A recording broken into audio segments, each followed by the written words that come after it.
Congratulations on your assumption of the presidency, and thank you, Madam High Representative, for participation in today's meeting and for your very important clear-cut position statement. I would like to reiterate Ukraine's full support for further development of cooperation of the United Nations with regional and sub-regional organizations on the basis of Chapter 8 of the UN Charter.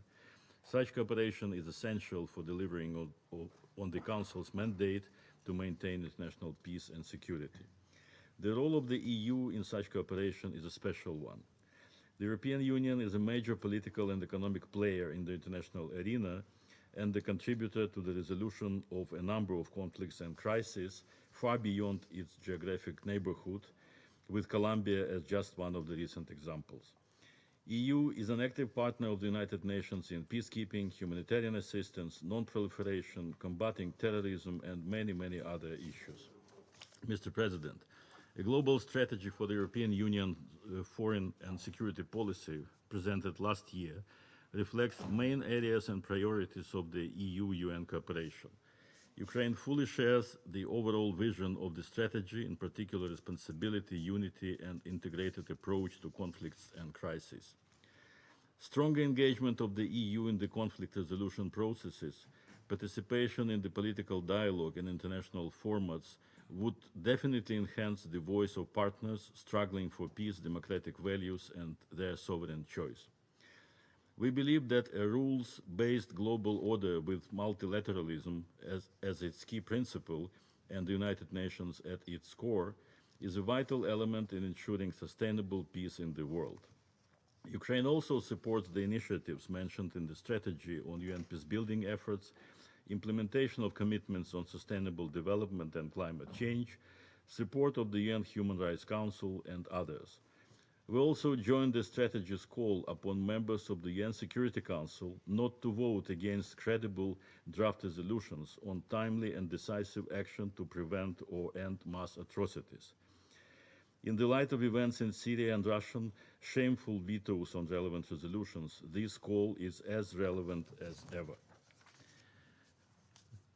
Madam High Representative, you outlined a number of challenges and threats that affect today's world and where the UN-EU cooperation is effectively maintained. We praise the EU contribution to conflict resolution in the Middle East and Africa, as well as its work to combat terrorism, violent extremism, climate change, etc. I would like to make a special emphasis on the existing conflicts in Europe and the EU role in their management and resolution. During our presidency in February, Ukraine organized an open debate on this issue, and we are grateful to the European Union for its active participation and valuable input to the discussion. During that session, majority of the Council members expressed a common vision of an important role of the EU as an arrangement under Chapter 8 of the UN Charter in addressing current and emerging security challenges in Europe.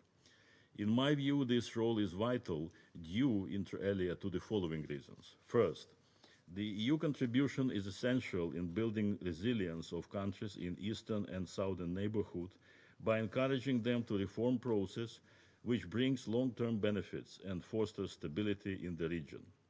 The reviewed ENP and updated EU Global Security Strategy set up good frameworks for building upon our cooperation on security matters.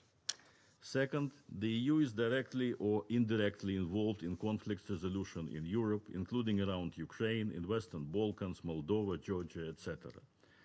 It defends the European security order that is firmly based on the principles of sovereignty, independence, and the territorial integrity of states, the inviolability of borders, the peaceful settlement of disputes, and the free choice of countries in deciding their own future. These EU efforts proved their effectiveness in the former Yugoslavia, where despite all suffering, numerous casualties, and terrible atrocities, all conflicts are now by and large resolved. In the post-Soviet region, to the contrary, none of the conflicts, I repeat none, has been settled. Moreover, new conflicts erupt and new threats to regional peace appeared. Why is it so? The answer is rather simple. In the case of former Yugoslavia, success was reached due to the resolute stance of the international community and its coordinated efforts, including the UN and the EU. Furthermore, although not without delay, spoilers and instigators of the conflicts were removed from decision making. In the territory of the former Soviet Union, the situation is different, if not opposite. Since early 1990s, the Russian Federation embraced the concept of instability belt.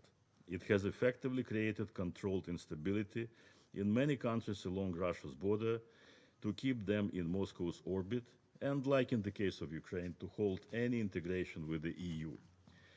We are greatly thankful for the strong position of the Union on the Russian aggression in Ukraine, which you have just confirmed, Madam High Representative. I'm also thankful to other colleagues around this table who just spoke in support of my country.